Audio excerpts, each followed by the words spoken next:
Welcome to Midnight Chills. I'm your host, and tonight I need you to do something that will prove whether you're truly alone right now. Stand up. Yes, right now. Walk to the nearest window in your room.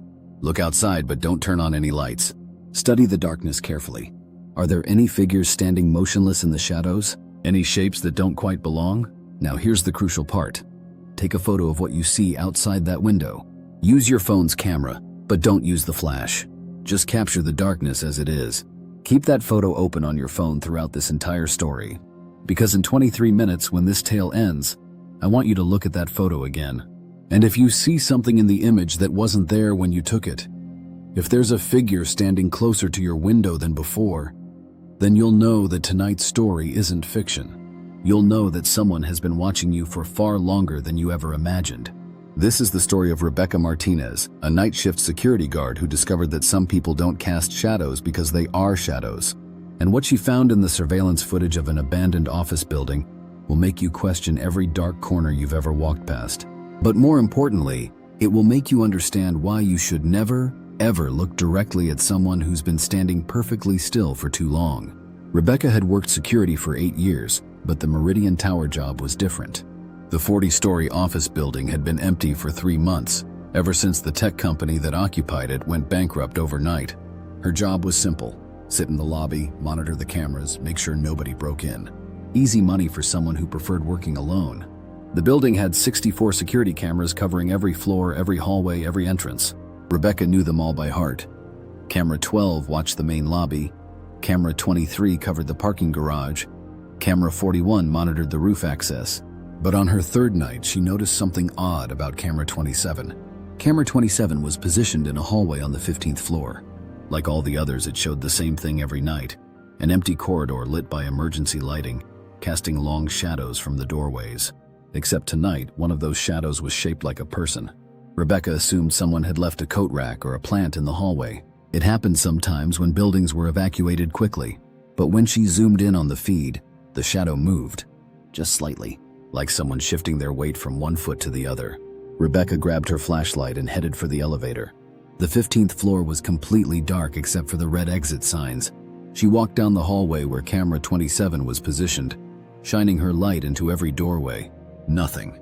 No coat rack, no plant, no person. Just empty offices with dust sheets covering abandoned desks. She went back to the security desk and checked Camera 27 again. The shadow was still there, still shaped like a person. But now it seemed taller. Rebecca called her supervisor, Mike, who'd been doing security work for 20 years. "Mike, I've got something weird on Camera 27. There's a shadow that looks like a person, but there's nobody there. Probably just a trick of the lighting, Becca. Those emergency lights create all kinds of strange shadows." "But it moved, Mike. I saw it move." There was a pause. "Listen to me carefully, Rebecca. In this job, you're going to see things that don't make sense. Your mind plays tricks on you during night shifts. The important thing is to stay calm and rational." But when Rebecca hung up and looked at Camera 27 again, the shadow had moved closer to the camera. Much closer. She could make out details now. The shadow had the distinct silhouette of a man in a business suit. Tall, thin, with slightly hunched shoulders. And it was facing the camera directly. Rebecca tried switching to other camera feeds, but her eyes kept drifting back to Camera 27. The shadow man stood perfectly motionless, as if he knew he was being watched. At 2:17 a.m., Rebecca made a decision that would change everything. She decided to record the camera feed on her phone, just to prove to herself that she wasn't imagining things. She held up her phone to the monitor and started recording. On her phone screen, she could see the empty hallway clearly. But on the monitor right next to it, the shadow man was there, clearer than ever. Her phone wasn't picking up the shadow. Rebecca's hands started shaking. She called Mike again. "Mike, I'm recording Camera 27, but the shadow only shows up on the monitor. It's not appearing on my phone." "Rebecca, I think you need to take a break. Go outside, get some fresh air." "Mike, please. Can you access the camera feeds remotely? Can you see what I'm seeing?" Another pause. "I'm looking at Camera 27 right now, Rebecca. The hallway is empty." But on Rebecca's monitor, the shadow man was no longer alone. There were 3 more shadows now, standing behind him. All perfectly still, all facing the camera. Rebecca tried switching cameras, but the shadows were spreading. Camera 15 showed 2 shadow figures in the stairwell. Camera 31 revealed a shadow woman standing in the conference room. Camera 8 captured an entire group of shadows crowded around the elevator doors, and they were all moving toward the lobby. Rebecca realized with growing horror that these weren't shadows being cast by real people. These were shadows without sources. Shadow people who existed independently, moving through the building like they owned it. She tried to call 911, but her phone had no signal. She tried the building's landline, dead. Even the internet was down. It was as if the building had been cut off from the outside world. But the shadows kept multiplying. On every camera feed, more shadow figures appeared. Some walked normally, others glided across the floor without moving their legs. Some were tall and thin, others short and hunched. But they all had one thing in common. They were all heading toward the lobby, toward Rebecca. She looked at camera 12, the lobby camera, and saw something that made her blood freeze. The shadows were already there, surrounding her desk.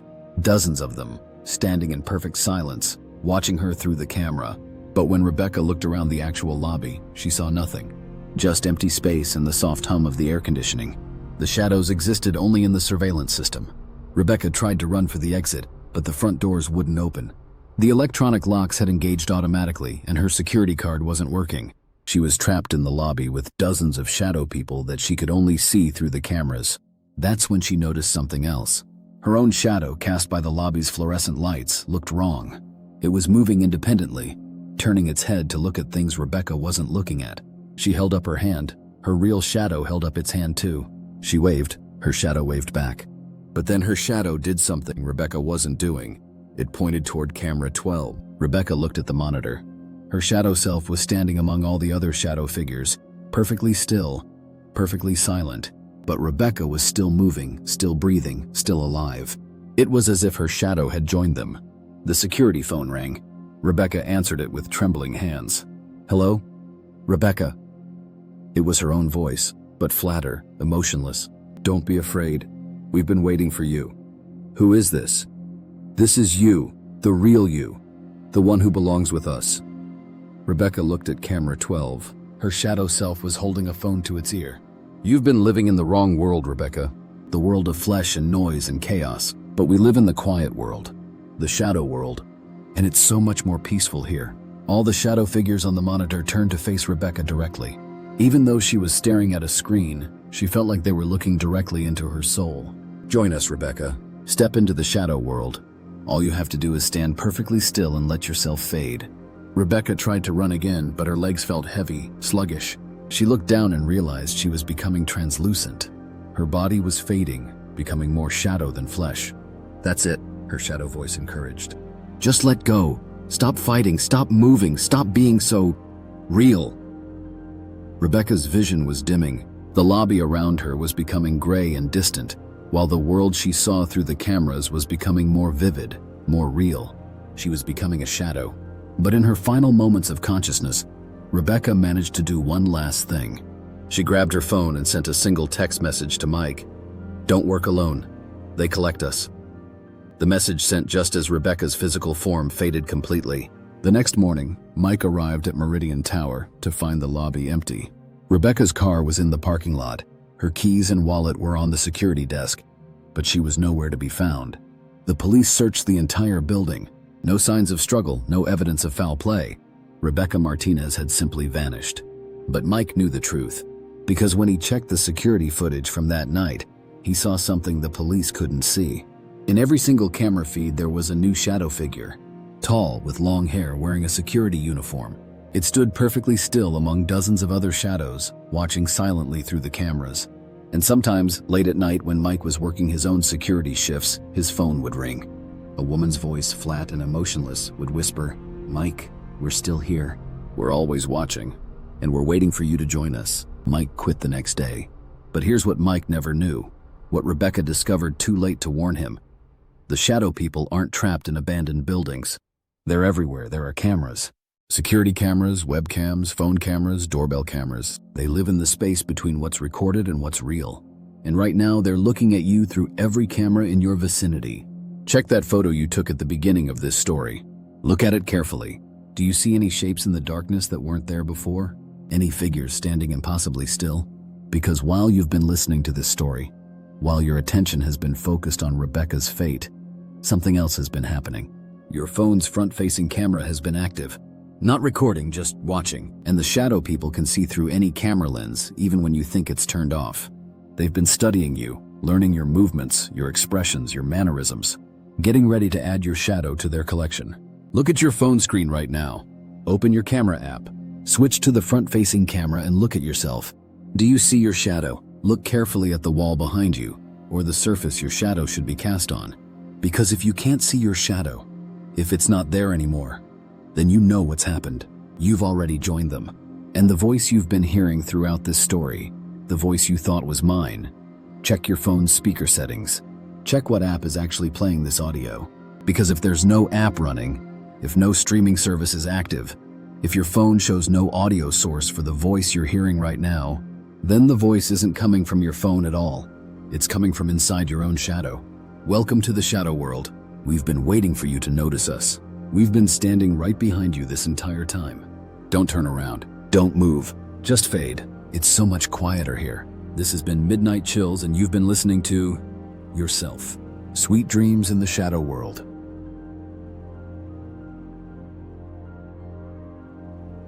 Look at it one more time. Count the shadows. Then count how many people should actually be in that image. If the numbers don't match, well, now you know where the extra shadows came from. They're the people who listened to this story before you, and now you're one of them.